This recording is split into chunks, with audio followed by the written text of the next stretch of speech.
This movie's fucking boring.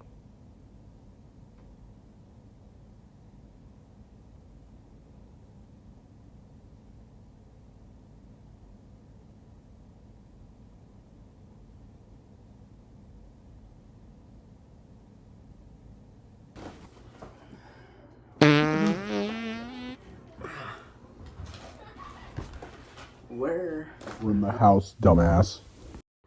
What the hell? Why is there a camera and a gun pointing at us? Kid, you're gonna be in something special. But I have something for you. Go in your room quickly and pick out the costume I got for you.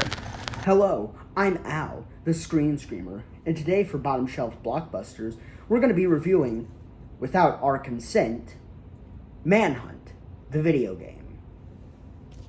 Al, why aren't we allowed in our room? Because your room is a fucking mess. And we only have one camera. Yeah. Manhunt was created in 2003 by Rockstar North and published by Rockstar Games. I don't think I need an introduction to them. But critics and parents went batshit crazy over this game. And not in a good way. Critics and parents were mad because of its realistic depiction of violence and gore. If you shoot somebody's head off with a shotgun, it either takes off their the top jaw, the top of their head, or it puts a giant hole in their fucking face. I'm not old enough to play this game. Don't tell my parents. Giant hole. I haven't seen one of those since the bathroom at the county gas station. They even blamed a kid for killing people on Manhunt. Like Marilyn Manson. Exactly. Like Marilyn Manson being blamed for Columbine.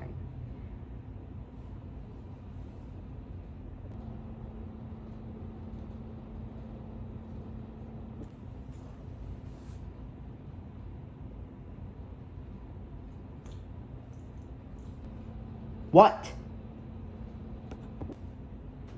Aren't you gonna say something dark or disturbing? No! Listen, what happened to those kids are honestly sad. Those poor kids.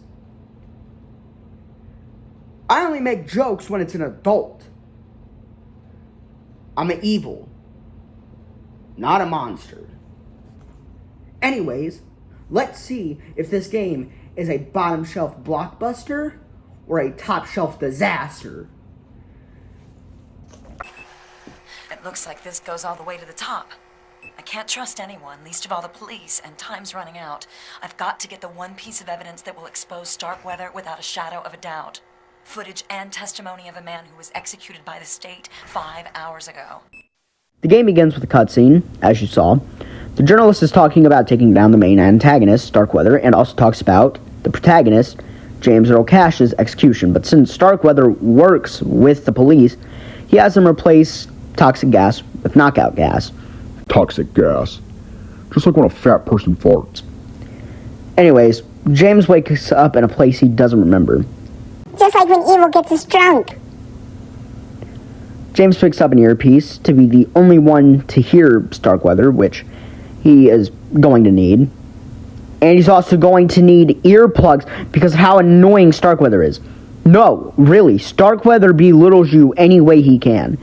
Also, I should mention now, evil is a menace, so he put us on hardcore mode.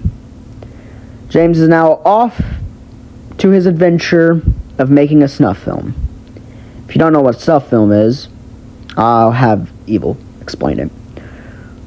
A snuff film are murders for weirdos to blow their shotgun shells to.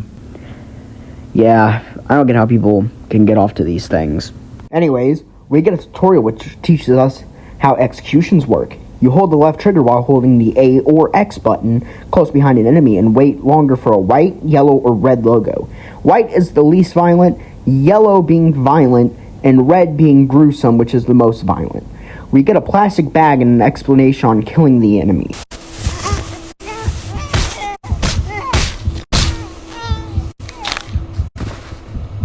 After that, we now meet the shadow mechanic.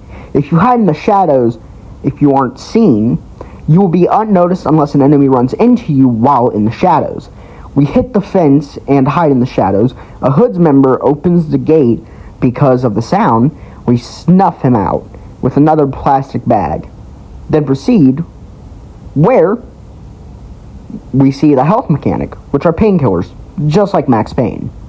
Then we meet the hand-to-hand combat mechanic, which is so bad in this game. After we kill him, we find out that the checkpoints and saves are videotapes, which I enjoy when games have mechanics like that. Murder House and Stay Out of the House have videotapes and pencils as saves. And Resident Evil has a journal as a save. And one of my favorite video games on the Xbox has a journal as its save. Remorse the List.